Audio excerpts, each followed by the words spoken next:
दर्शकों को नमस्कार। आज हम इस स्टूडियो में मौजूद हैं और कुछ बातें करने वाले हैं आप लोगों की जानकारी के लिए। तो आज का टॉपिक है हमारा ड्रग एब्यूज़ और इलिसिट ट्रैफिकिंग। तो हमारे स्टूडियो में हमारे साथ मौजूद है डॉक्टर मोरोमोल लेगो, जो कि हमारे डायरेक्टर हेल्थ सर्विसेज है। सर, आपका स्वागत है। और हमारे और है नारकोटिक्स के स्टेट नोडल ऑफिसर मिस्टर ओली कोयू, आपको भी स्वागत है। और हमारे एसपी क्राइम के मिस्टर रोहित राजवीर है, जो कि आईपीएस ऑफिसर है, वो मौजूद है, आपको भी स्वागत है। तो चलिए, आप लोगों के लिए ये बहुत ही अहम टॉपिक है, इसको आप लोगों को जानना भी ज़रूरी है। तो हम ज़्यादा वक्त नष्ट न करके डायरेक्ट टॉपिक पे बात करते हैं।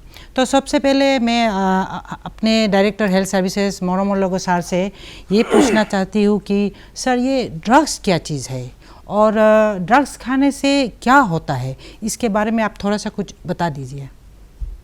तो ड्रग्स बाय फार्माकोलॉजिकल डेफिनेशन मैं नहीं बोलूँगा, बहुत ही कॉमन टर्म में बोलूँगा। ड्रग ऐसा एक चीज़ है जो वो इट में भी गैस भी हो सकता है, ये के सॉलिड बॉडी भी हो सकता है, पाउडर भी हो सकता है, पानी भी हो सकता है।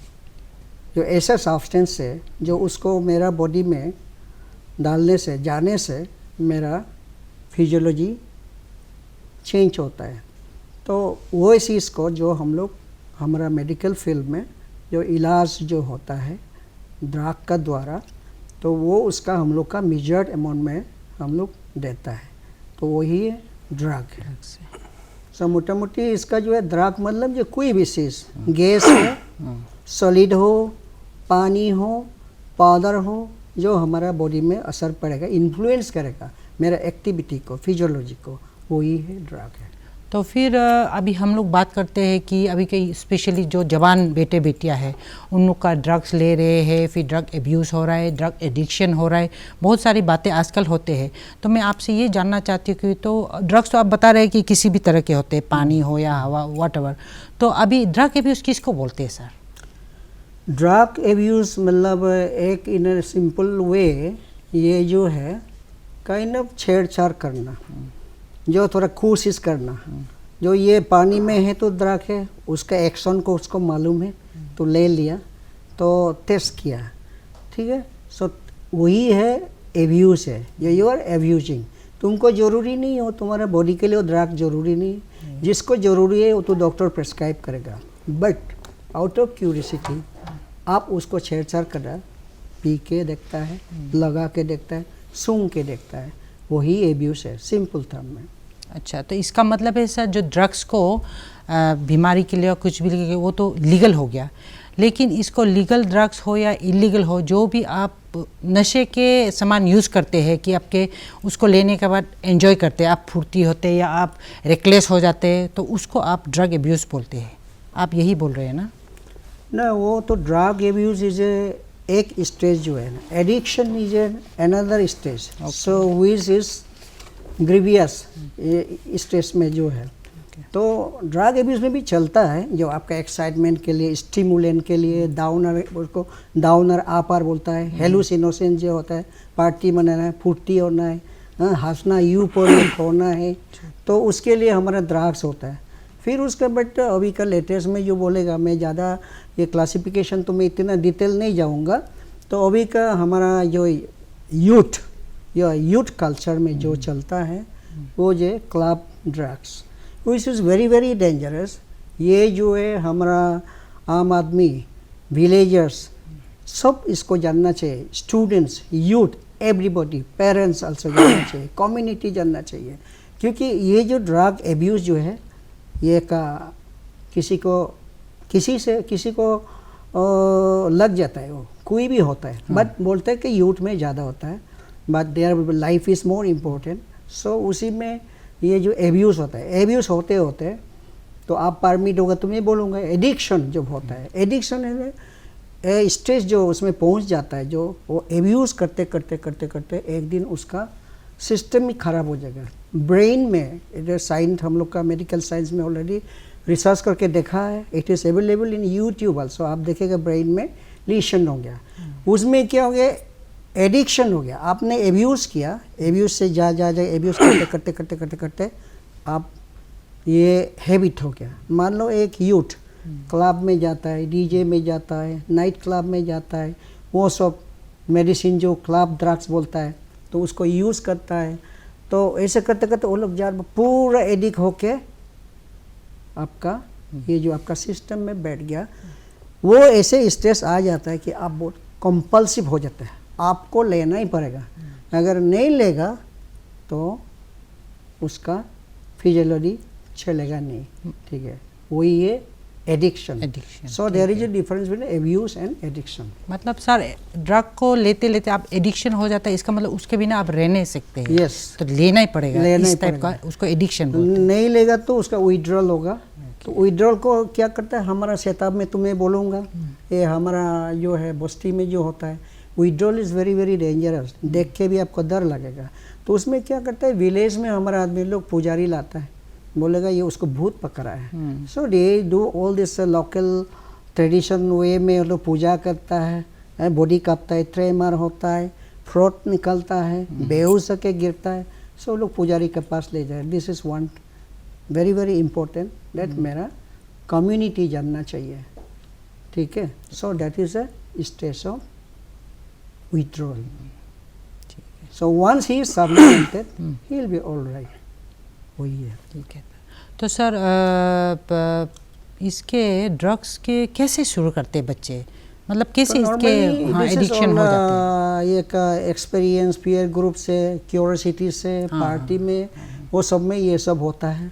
कोई कभी पार्टी में you'll I have seen from my own eyes, जो मैंने बहुत टाइम आप देखेगा जो है, बहुत लोग बहुत सिचुएशन में मैं देखा हूँ, पार्टी में जो होता है क्या होता है, पेप्सी देगा, पेप्सी को भी सर्व करेगा, कैंपा कलर सर्व करेगा, बट बैकग्राउंड में कोई उसको पांच कर देता है। So it is serve the group, so that you लोग को पार्टी जमना है तो डेट जो नहीं लेता है वो भी मालूम नहीं होता है, ऐसे जस्ट क्या बोलेगा, kind of indirect conceal impose जो उसको डाल दिया हो गया।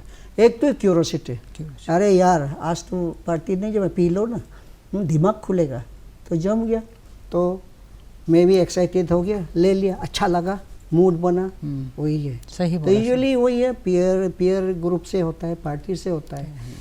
बहुत रीजन है, अगर आदमी कोई डिप्रेस होता है वो भी होता है, बट डिप्रेशन का होने का भी कारण तो है, वाई इज डिप्रेस, वो बड़ा इशू है, बट नॉर्मली पीयर ग्रुप ये सबसे होता है। मुझे लगता है सबसे बड़ा जो हम लोग को सतर्क होना है पीयर ग्रुप वाला, कि आपके बच्चे के दोस्त कौन कौन है, उन लोग क्या करते हैं, कहाँ जाते हैं, तो इसमें थोड़ा पेरेंट्स लोग सतर्क होना पड़ेगा। तो चलिए, थैंक यू सर। अभी थोड़ा सा स्टेट नोडल ऑफिसर नारकोटिक्स से थोड़ा बात करते हैं, मिस्टर ओली को से। तो सर ये आप लोग नारकोटिक्स में, क्योंकि हमारे जो ऑडियंस है उनको मालूम नहीं कि आप लोग क्या काम कर रहे हैं, तो स्टेट में नारकोटिक्स में आप लोग एग्जैक्टली ड्रग्स को लेके क्या काम कर रहे हैं, कैसे कर रहे हैं? Thank you madam.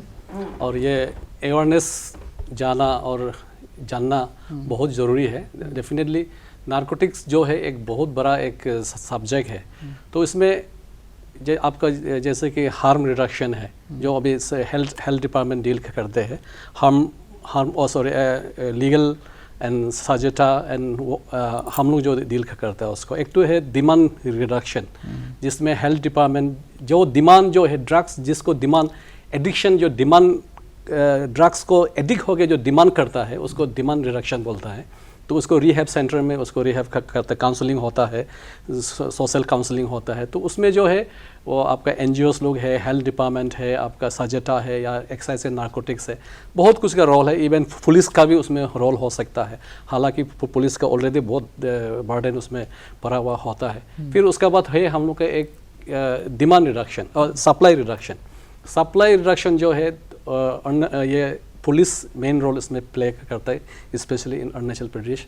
तो और इन अदर स्टेट जो होने से उसमें रेलवे में होगा, आपका एयरपोर्ट में होगा, ये सेंट्रल एक्साइज है, कस्टम्स है, नारकोटिक्स कंट्रोल ब्यूरो है, सेंट्रल ब्यूरो ऑफ नारकोटिक्स है, स्टेट नारकोटिक्स कंट्रोल ब्यूरो है।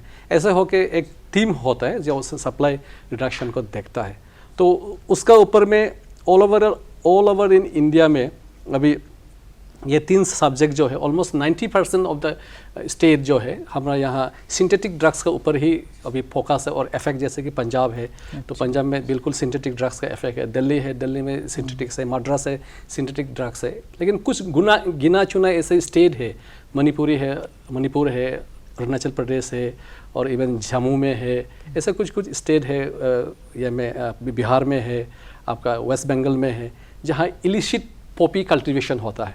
तो पॉपी कल्टीवेशन के लिए और कैनबिस कल्टीवेशन होता है। हमारा यहाँ जैसे कि कलाकटांग में बहुत हैवी पॉपी कल्टीवेशन हो रहा था और मेंग्यो में भी कुछ पॉपी कल्टीवेशन हो रहा था, तो इसको काफ़ी हद तक एसएसबी और असम राइफल ये करके स्टेट पुलिस और हम लोग मिलकर काफ़ी डिस्ट्रक्शन भी किया है।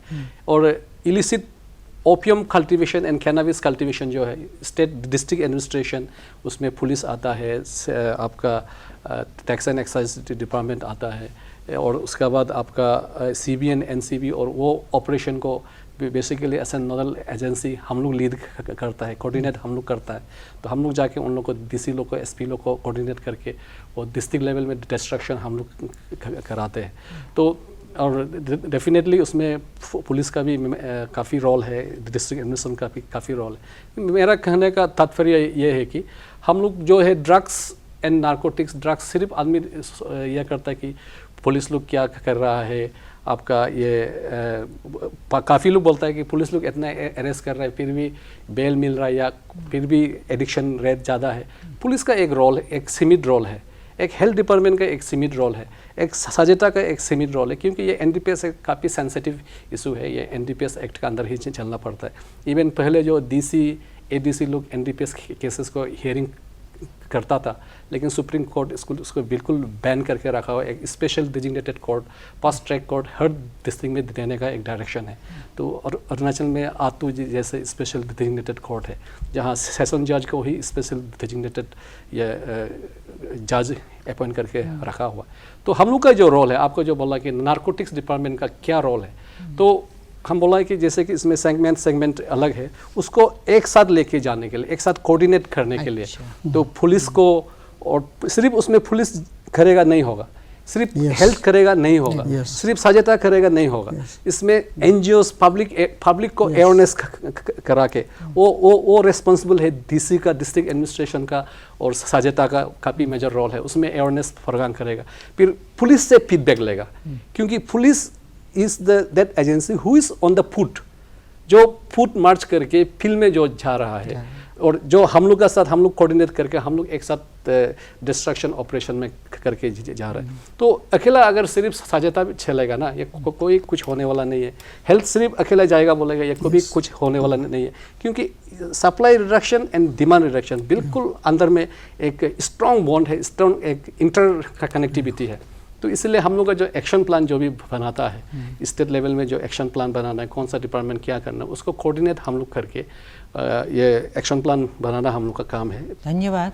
तो इसका मतलब है जो नारकोटिक्स, जो आप लोग नारकोटिक्स सेल वाला लोग, तो डिफरेंट स्टेट का डिफरेंट जो डिपार्टमेंट्स उन लोगों के साथ कोऑर्डिनेशन करके, कोऑपरेशन करके, इस तरह आप जो ड्रग्स का मीनेस है हमारे स्टेट में, उसको ख़त्म करने में लगा हुआ है।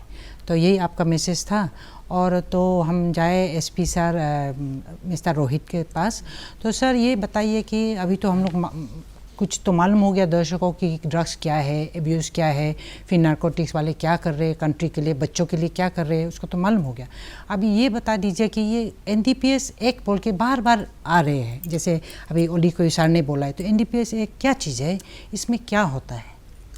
Thank you ma'am. Ma'am NDPS act एक ओवरआर्चिंग एक्ट है, जिसके अंदर चाहे आप इलिसिट कल्टीवेशन देखें पॉपी का, कैनबिस का, ओपियम का, या फिर सिंथेटिक ड्रग्स का कंजम्पशन देखें, या उनका ट्रांसपोर्टेशन देखें, या उनका स्टोरेज देखें, या उनका सेल देखें, ये सारी चीज़ें एनडीपीएस एक्ट के अंदर कवर्ड हैं और ये सारी चीज़ें एनडीपीएस एक्ट के द्वारा बैन की गई हैं। तो एनडीपीएस एक्ट में डेफिनेशंस हैं, कुछ प्रोसीजर्स हैं, कुछ पीनल सेक्शंस हैं। Penal sections generally ma'am section 15 से शुरू होते हैं, और जो भी नारकोटिक ड्रग्स या साइकोट्रोपिक सब्सटेंस है उसकी क्वांटिटी पे डिपेंड करता है मैम। स्मॉल क्वांटिटी है तो उसके लिए सज़ा 10,000 रुपये का फ़ाइन, और 1 साल तक की सज़ा है। अगर कमर्शियल क्वांटिटी है 2 लाख तक का फ़ाइन और 20 साल तक की सज़ा है मैम। और अगर उसके बीच की क्वांटिटी है तो 1 लाख का फ़ाइन और 10 साल तक की सज़ा है। तो ये आप जितना जितना क्वांटिटी के साथ कोई भी अक्यूज़्ड पकड़ा जाता है, चाहे वो उसको कंज्यूम कर रहा हो, चाहे वो सेल कर रहा हो, यहाँ तक कि एक कोई अक्यूज़्ड है जो उसको सेल कर रहा है लेकिन उसका कोई फ्रेंड है जिसके घर में वो सारा सामान रखा है, तो वो उसको हार्बर कर रहा है, उसके लिए भी मैम सेम सज़ा है। अगर मैं एक अक्यूज़ पकड़ता हूँ जो सेल कर रहा है लेकिन उसको फाइनेंस कोई पीछे से कोई और कर रहा है, तो उस फाइनेंसर के लिए भी मैम सज़ा है। तो इस तरीके से जो NDPS एक्ट है काफ़ी अच्छा और काफ़ी ओवर आर्चिंग एक्ट है, जिसके अंदर जो भी NDPS रिलेटेड आप क्राइम करेंगे हर एक के लिए अलग अलग सेक्शंस में अलग अलग सज़ा है। ठीक है, एक बात दर्शकों को साफ कर देना चाहती हूँ, जैसे कि आपने बोला कोई सेल कर रहा है, कोई हार्बर कर रहा है, कोई कहीं गोदाम में रखा हुआ है या कोई नशा कर रहा है, उनके लिए तो NDPS का एक के अंदर में तो सजाए है, 1 साल हो, 2 साल, 10 साल हो। लेकिन अगर किसी के खेत ज़मीन को गिरवी दे दिया, उसमें अगर वो उगा रहे हैं, जैसे ओपियम हो या कैनबिस, गांजा जिसको बोलते हैं, तो वो मालिक जो वो तो खुद नहीं कर रहे, किसी को लेन किया है, तो उनका क्या होगा मैम? जिसका उस लैंड के ऊपर राइट है, हाँ, वो उसके लैंड के ऊपर क्या होता है वो उसके लिए रिस्पॉन्सिबल है मैम। ठीक, जिसका भी लैंड के ऊपर राइट है, हाँ, उसके लैंड पे क्या हो रहा है, अनलेस एंड उसने सेल ऑफ कर दिया तो अलग बात है, लेकिन जिसके पास भी लैंड है उसके लैंड पे क्या एक्टिविटी हो रही है मैम, वो उसके लिए लायबल रहता है। तो उनको भी तो सजा देगा। जी मैम। हाँ, मैं इसमें थोड़ा हाईलाइट कर देना चाहता हूँ। मैं इसमें as an state nodal officer cum state special prosecutor, तो हर डिस्ट्रिक्ट में, अरुणाचल में कम से कम 9 district are affected by the illicit opium cultivation. Longding है, नामसाई है, तेजू है, अंजो है, रोइंग है, अपर सियांग है, काफ़ी स्टेट और दिबांग वैली है। तो उसमें section 47 of the NDPS totally fix the responsible of the land owner. तो लैंड ओनर इसमें, और मेरा ये रिक्वेस्ट है, दूरदर्शन से भी मेरा ये रिक्वेस्ट है, और इवन दर्शकों को भी मेरा ये रिक्वेस्ट है, आप लोग फेसबुक में हो या आप सोशल मीडिया में है, इस क्लिप को आप जितना हो सके आप लोग ग्रासरूट लेवल में आप लोग पहुंचाइएगा। स्पेशली हमारा ईस्टर्न अरुणाचल में बहुत से लोग ग्रांटेड में लेके बैठता है।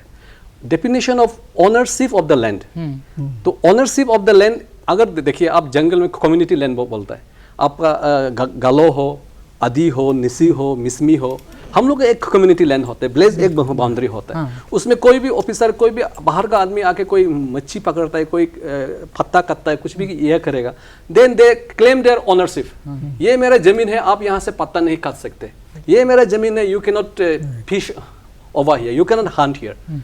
But where is that claim and that ownership when it comes about the illicit cultivation in your community land? तो ये डिप्टी कमिश्नर का भी टोटली, SP का भी टोटली ये है कि केस, क्योंकि ये मैं for the first time in Arunachal in 30 years I am the first officer to file a FIR in the Chowkham police station against the land owner of, क्योंकि हर साल हम डिस्ट्रैक्शन कर रहा है, NCV वहाँ से आ रहा है, CVN, क्योंकि पहले क्या होता था, NCV ऑल ओवर इंडिया, ये फैक्ट है कि it is the responsible of CBN and NCV to finance the destruction of the opium in all over in India, क्योंकि ये नेशनल इशू है। कहीं भी डिस्ट्रक्शन होता है, महाराष्ट्र में हो, आपका उत्तरांचल में हो, कहीं भी हो, अगर ओपियम कहीं कल्टीवेशन है, उसको NCV अगर उन लोग का सर्विलेंस, अगर इंटेलिजेंस इनपुट्स मिलता है कि जम्मू एंड कश्मीर में या मणिपुर में ओपियम कल्टीवेशन हो रहा है, तो उसको उन लोग एक प्लान बना के, उन लोग मिनिस्ट्री ऑफ फाइनेंस में अलग सा एक नार्कोटिक्स डिवीज़न है रेवेन्यू डिपार्टमेंट में, उसमें जो है उन लोग एक ये करके उन लोग का प्रपोजल ऑल ओवर इंडिया का, उन लोग 5 करोड़, 2 करोड़, 1 करोड़ या 50 लाख जो भी है, उसको वो लोग फाइनेंशियली वो करके, वो लोग पैसा को खुद ला के DC का साथ मिलके, हम लोग का साथ मिलकर फाइनेंस उन लोग करके डिस्ट्रक्शन करता है। तो अभी तक सिर्फ क्या हो रहा था कि अरुणाचल, आपको you will be surprise to know, Arunachal is the highest illicit opium cultivator in India, and last year जो है इट वाज 4000 समथिंग हेक्टर्स, इस साल भी 4000 लास्ट ईयर का हाईएस्ट है। तो इसमें जितना भी कल्टीवेशन हो रहा है वो लैंड फॉरेस्ट लैंड में हो रहा है। एंड रोहित सर खुद ही विटनेस एंड एक्शन प्लान को मैं प्रेजेंट, क्योंकि I am in the field, क्योंकि हर डिस्ट्रिक्ट में क्या हो रहा है, कौन सा डिस्ट्रिक्ट का कहाँ क्या हो रहा है, वो कितना डिस्ट्रक्शन हो रहा है, कौन सा एरिया में कॉपरेशन डिस्ट्रक्शन हो रहा है, ये सब डिटेल्स हम लोग स्टेट लेवल जो एक्शन प्लान एक मीटिंग होता है हम लोग का, जहाँ में चीफ सेक्रेटरी होते हैं, डीजी होता है, ये एसपी सार लोग होता है, तो और हर डिस्ट्रिक्ट का एसपी लोग भी आता है, डीसी लोग भी आता है, तो उसमें हम लोग हर डिस्ट्रिक्ट का गलत सही अच्छा हम लोग खुला किताब में ये करके हम लोग यूज्ड टू प्रेजेंट। तो उसमें क्या है कि ओनरशिप जो एफआईआर हर मीटिंग में ये रेजोल्यूशन लिया जाता है कि जमीन मालिक के ऊपर एफआईआर लिया जाए, लेकिन ये होते होते कभी लिया नहीं है। लेकिन 2019 में ये मैं चौकाम पुलिस स्टेशन में 2018-19 में मैंने उन लोगों को बोला कि एफआईआर देना है, तो कोई एफआईआर देने वाला नहीं है, तो मैं खुद ओसी को ये करके एफआईआर दिया हूँ, तो तब से अभी एफआईआर देना शुरू कर रहा है। लेकिन उसमें रेस्पॉन्सिबल फॉरेस्ट डिपार्टमेंट का होता है, क्योंकि मेजर कल्टीवेशन जो है नामसाई तेजू का, नामसाई एंड लोहित का जो डिस्ट्रिक्ट एरिया है फॉरेस्ट एरिया में कल्टीवेशन हो रहा है, तो उसको जो है इसमें आता है सेक्शन 47। बोलिए सेक्शन 47 जो है, section 47 responsible of the ownership क्या बोलता है, तो एक डिवीजन फॉरेस्ट डीएफओ का अंदर अगर 5000 हेक्टेयर्स फॉरेस्ट का जमीन है, उसके लिए हर मेंटेनेंस के लिए पैसा गवर्नमेंट ऑफ अरुणाचल दे रहा है, फॉरेस्ट गार्ड दे रहा है, सबको दे रहा है, क्योंकि वो फॉरेस्ट एरिया है, तो वो ओनरशिप जो है डीएफओ है, और कम्युनिटी लैंड जो है वो कम्युनिटी का है, तो उसमें जो है रेस्पॉन्सिबल ऑफ ओनरशिप का जो 3 साल का सजा होता है, 8 साल का सजा होता है, उन लोग का पास ये होता है, they are liable for that. तो इसलिए इस बार जो हम लोग का डिस्ट्रक्शन जो है काफ़ी ओनरशिप के ऊपर, और रेस्पॉन्सिबल इवन गामपुरा का रेस्पॉन्सिबल है, responsible of rangers, responsible of आपका इवन टीचर्स, इवन टीचर्स लोग का एसएन गवर्नमेंट रेस्पॉन्सिबल ऑफिशियल, उन लोग भी इंफॉर्मेशन देना चाहिए। तो इस बार इसीलिए ये स्टेट गवर्नमेंट जो है जितने भी टीचर्स है, जितना भी एजुकेशन हेल्थ डिपार्टमेंट को सबको इंस्ट्रक्शन दिया है कि हम लोग 12 डेज या 10 डेज उसको कंटिन्यूसली इस ये में इसका अगेंस्ट में हम लोग एक स्टेट लेवल में एक अवेयरनेस क्रिएट करें। तो डायरेक्टर सर खुद यहाँ में हेल्थ डिपार्टमेंट भी शायद कर रहा है, एजुकेशन डिपार्टमेंट भी कर रहा है, पुलिस डिपार्टमेंट भी बहुत डिस्ट्रिक्ट में बहुत अच्छा से करने जा रहा है, वी आर इन टच। तो इस बार हम लोग का वही है कि एक अलार्मिंग स्टेज है, हम लोग का जो डिस्ट्रक्शन 2000 हेक्टेयर्स जो opium destruction illicit, I am talking about illegal opium cultivation 4,000 hectares destruction हुआ है। लेकिन when I come to the legal cultivation, जहां इंडिया में 3 स्टेट में जो है लीगल कल्टीवेशन अलाउड है। लीगल का मतलब गवर्नमेंट अलाउ करते हैं, गवर्नमेंट लाइसेंस देता है, ठीक है, टेंडर होके गवर्नमेंट लाइसेंस दे देता है। उसमें उत्तर प्रदेश है, राजस्थान है, मध्य प्रदेश है। उसमें जो टेंडरिंग प्रोसेस में जो गवर्नमेंट ऑफ इंडिया का CBN का जो नोटिफिकेशन है, सेंट्रल ब्यूरो ऑफ नार्कोटिक्स का जो नोटिफिकेशन है, उसमें क्लियर कट ये लिखा है कि उत्तर प्रदेश का जो है four hectares they have to produce 54 kg of opium from 1 hectare, 54 kg from 1 hectare, and in Rajasthan and Madhya Pradesh it should be 57 hectares, 57 kg per hectares। हमारा बोलना वही है, लास्ट टाइम भी मैंने ये मीटिंग में थोड़ा वो दिखाया था, जो CS सर हम लोग का स्टेट लेवल जो मीटिंग था, तो उसमें हम ये बोला है कि जब इलीगल या लीगल ओपियम कल्टीवेशन, तो ओपियम कल्टीवेशन है, तो जब गवर्नमेंट ऑफ इंडिया का नोटिफिकेशन लीगल कल्टीवेशन में 54 kg 57 kg for hectares condition है, आप जब लाइसेंस देने के बाद गवर्नमेंट को 57 kg देना है। तो मेरा बोलना है कि अरुणाचल में जब हम लोग 4000 हेक्टर्स डिस्ट्रक्शन है, 4000 इस साल का भी डिस्ट्रक्शन 4000 हेक्टर्स है, लास्ट साल का ईयर का भी we are highest in India. तो 4000 इंटू 47 kg, उसका कितना होता है 216 kg ऑफ ओपियम हम लोग मिनिमम में पकड़ रहा है। गवर्नमेंट ऑफ इंडिया का CBN का जो नोटिफिकेशन है 47 kg फॉर हेक्टर्स, तो हमारा यहाँ जो है 4000 हेक्टर्स हम पकड़ रहा है, तो 47 kg into 4000 hectares it is 2,16 kg, 2,16,000 kg जो अरुणाचल का जो opium production as per the government of India का नोटिफिकेशन के हिसाब से बोले तो ऐसा में अगर 1 किलो हेरोइन का दाम अगर हम मुंबई में इट इज अराउंड 2 करोड़ या 1 करोड़ 50 लाख, दिल्ली में जो हेरोइन का रेट है 1 करोड़ 40 लाख या 1 करोड़, ये हमारा यहाँ अभी जो मैंने एसपी सर से जो बातचीत कर रहा था, और ये जोनल डायरेक्टर जो हमारा है एनसीबी का जोनल डायरेक्टर गुवाहाटी है, उनको भी मैं ये करता हूँ, कोऑर्डिनेट करता हूँ। इसमें भी हम लोग का वो है कि 1 करोड़ 32 लाख का पर केजी, तो 1 करोड़ 32 लाख पर केजी को अगर हम 2,16 kg से अगर हम मल्टीप्लाई करने से इट इज इन बिलियंस, जो हम लोग का सिर्फ डिस्ट्रक्शन किया वाला ही पुलिस का और स्टेट पुलिस का और हम लोग का जो डिस्ट्रक्शन किया वाला जो है डिस्ट्रिक्ट एडमिनिस्ट्रेशन का डिस्ट्रक्शन किया वाला इट इज इन बिलियंस। ये चीज़ को कोई गौर नहीं किया, ये चीज़ को हम लोग का और ये प्रोडक्शन कहाँ जा रहा है, बहुत चीज़ को तो हम लोग यहाँ कंजम्पशन हो रहा है।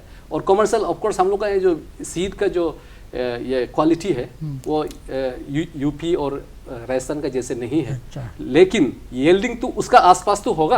अगर 57 केजी का जगह में वो 30 केजी में अगर हम पकड़े तो उसका आधा भी अगर हम पकड़ता है इट इज़ इन बिलियंस।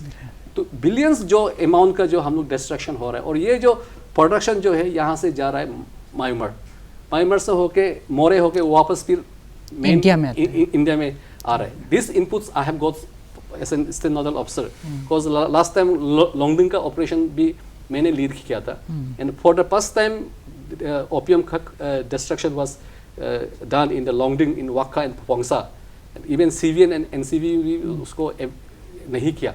तो इस बार तो सीबीएन एनसीबी नहीं किया, तो लास्ट ईयर मैंने उसको लीड किया था। तो वहाँ से जो इनपुट्स आया है, जो इनपुट्स हम लोग देखा है, तो उसमें तो it is going state process होने के बाद वहाँ जा रहा है, तो उसको ये एक सीरियस इशू है। एंड आई होप ये अभी का जो स्टेट गवर्नमेंट इसमें स्पेशली पेमा खांडू गवर्नमेंट इसको बहुत सीरियसली ले रहा है, एंड इसको और आगे हम लोग सब टीम उसका साथ देना चाहिए। एंड स्पेशली अभी न्यू टीम जो है स्टूडेंट यूनियन, एक स्ट्रॉन्ग स्टूडेंट यूनियन जो ऑर्गेनाइजेशन है, जैसे उन लोग उसमें पॉजिटिव है, उसको हम लोग इरेडिकेशन में हम लोग बहुत अच्छे से आगे लेके जा सकें। शुक्रिया मिस्टर ओली कोयू।